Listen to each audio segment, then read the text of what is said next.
द्वारा नया मस्तक जोड़ने के बाद कैलाश पर पुनः शांति स्थापित हो चुकी थी। देवगण अपने लोकों को लौट चुके थे और गणेश माता पिता के आशीर्वाद में नए तेज और नई शक्तियों के साथ कैलाश के छोटे महाराज बन गए थे। एक सुबह शिवजी ने गणेश को बुलाया। गणेश हाथ जोड़कर खड़े हुए। शिव बोले, बेटा, आज से तुम सृष्टि के विघ्न दूर करोगे। गणेश शांत स्वर में बोले, पिता, जहां भी कोई भक्त श्रद्धा से हमें पुकारेगा, मैं उसके मार्ग से सभी बाधाएं हटा दूंगा।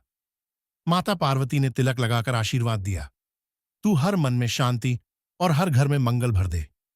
उसी क्षण आकाश प्रकाश से झिलमिला उठा। देवलोक से घोषणा हुई, अब कोई भी शुभ कार्य गणेश पूजन के बिना आरंभ नहीं होगा। कैलाश की घाटियां गूंज उठीं।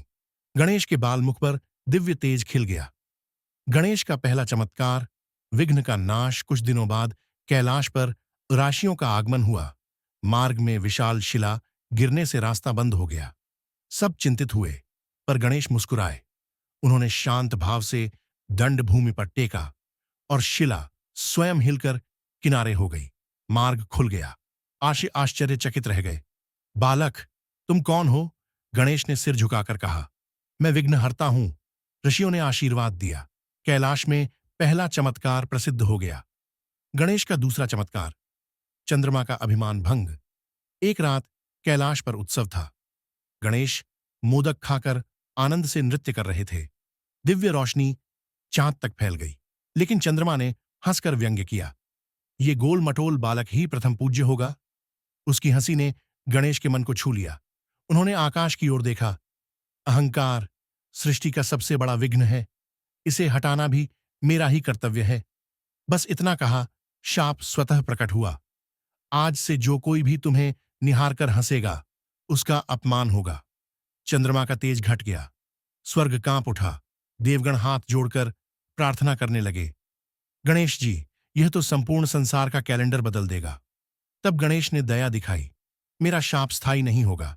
केवल एक दिन, भाद्रपद कृष्ण चतुर्थी को चंद्रमा का दर्शन अशुभ होगा। देवगण झुक गए, क्योंकि गणेश ने सृष्टि का संतुलन बचा लिया। अब आता है एक महान रहस्य, गणेश का भविष्य का वचन।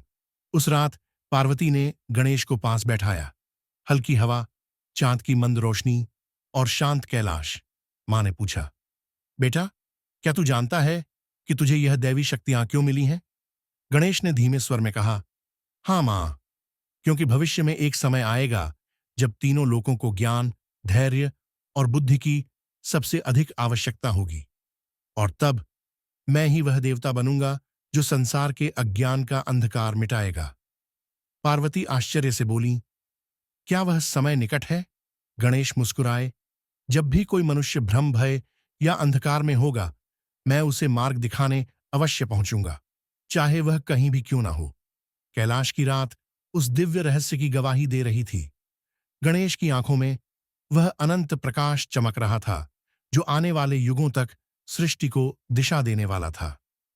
मां, अगर चाहें तो मैं इसका अगला पाठ, गणेश का तीसरा चमत्कार, ज्ञान